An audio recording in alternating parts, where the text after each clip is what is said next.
What's going on, guys? It's a little story time type thing. I just wanted to start the video off with I wasn't masculine enough for her.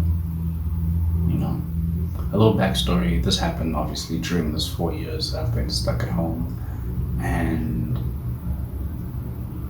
obviously with regards to yesterday's video, which was about self-love, and I'll definitely put it in the cards right there and at the end of the video so you can check that one out. But I wasn't masculine for her. You know, the type of person I am in a relationship is I'm very like, I wouldn't call myself extremely passive, but as long as you love me, that's all that really matters. Yes, I will initiate dates. Yes, I will do this and that, but obviously I will say I do agree that I don't always take the lead with a lot of things. You know, and obviously this regards to the dudes watching this video, that bros, you really do need to like step your game up when it comes to a relationship. You know, you don't have to be like a Andrew Tate, like uber hyper masculine. Some women love that too. You know, like how the manosphere would say, you know, you have to be that type of person who will call her out on her bullshit, even cuss her out sometimes, which is true, right? There were times where that happened, but I guess I was never really good with conflict, right? Obviously, throughout my life, I've been very like a sideline character. I've been at the back. I didn't really do a lot. I didn't really focus too much on taking action because either I was spoiled throughout my life, or B, I just always thought that life was going to be good eventually. Like, oh, that 25 should have been great.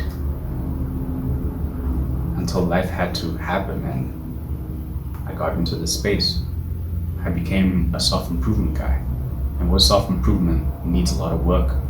You know, we can do all the cold showers, we can do everything that we need to, but if we still don't harbor in masculine traits, it's pointless. Yes, in some instances I will say maybe I've wasted my masculine sexual energy. And then other times I wasn't masculine enough. I was never taught to be masculine throughout my life. In some instances, I will say that maybe I didn't take that initiative to like, hey dad, let's do this and that, you know, and I apologize for that. But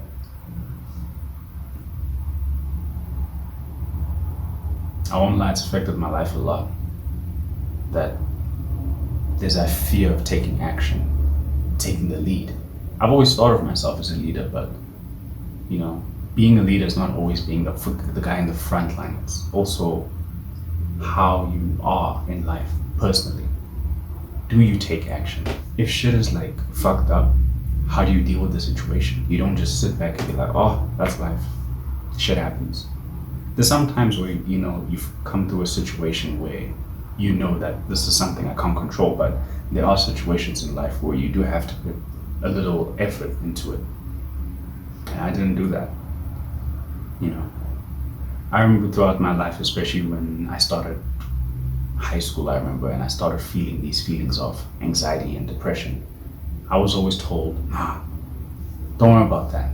You're not, men don't get depressed. Men don't get anxious. Why do you feel that way? You're not supposed to feel that way. You know, I was told by my parents. And ever since then, I've been in a place where I don't even know who to talk to about my emotions. I spoke to my girlfriend. I did. And at the same time, I come off a bit too emotional, which is true because there's some problems you just have to tough it out on your own. And that's advice to men. As I'm looking back at my life, and I look back and I think that, you know, you really should have toughed it out. You should tough it out most of the time.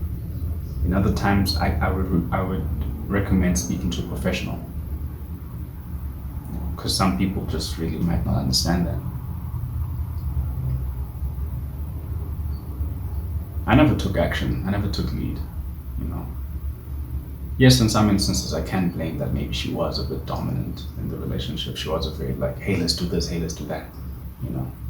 To me, bro, I'm an easy guy. Hey, wanna have fun? Let's have fun. You know, if you wanna go out, let's go out. But I guess it came to the point where, towards the end of our relationship, I had to make a choice, and obviously I picked the latter than what needed to be done. You know, I went with my parents' words, break up with her because my parents say so, instead of actually doing what I want to do. But there's more. I'm gonna make a video on that very soon.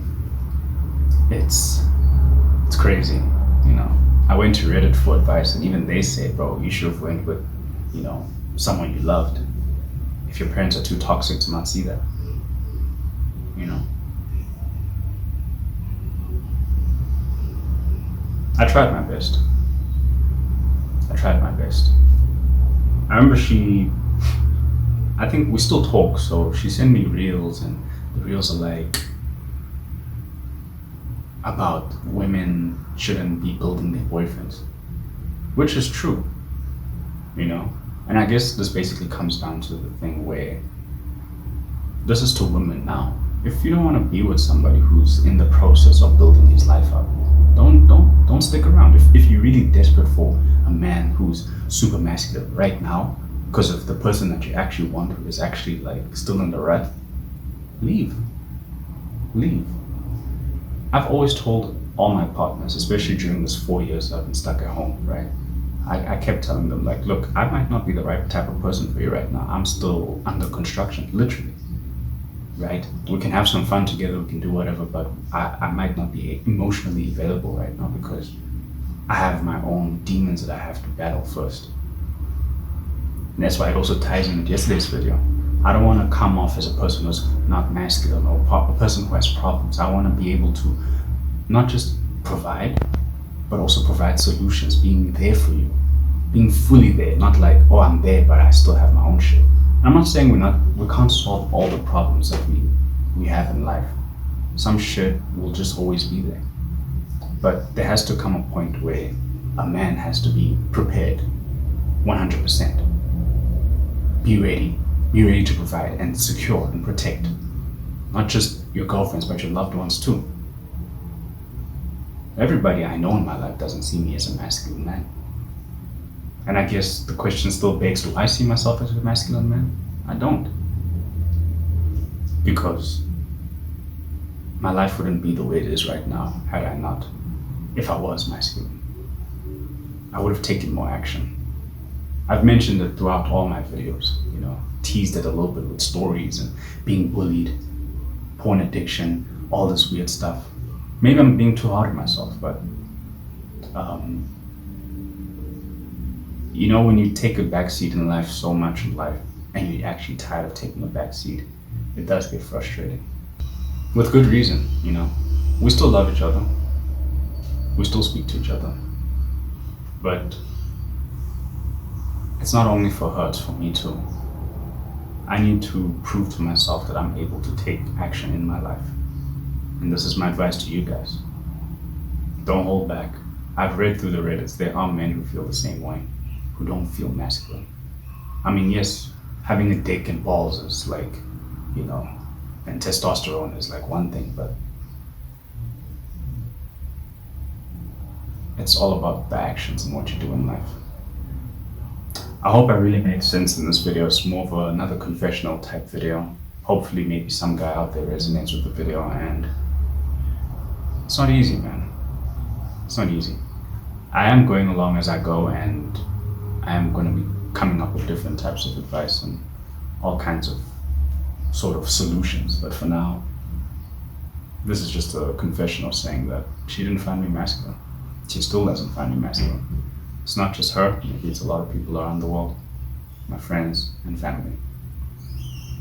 So if you're in that situation, I would recommend spending some time in a community and take small steps. And another thing, just forgive yourself. Your circumstances might be at play or whatever, but be kind to yourself. Because I was too hard on myself, so I think that's about it. Thank you guys for watching. Like, comment, subscribe. Stay tuned for more. Peace.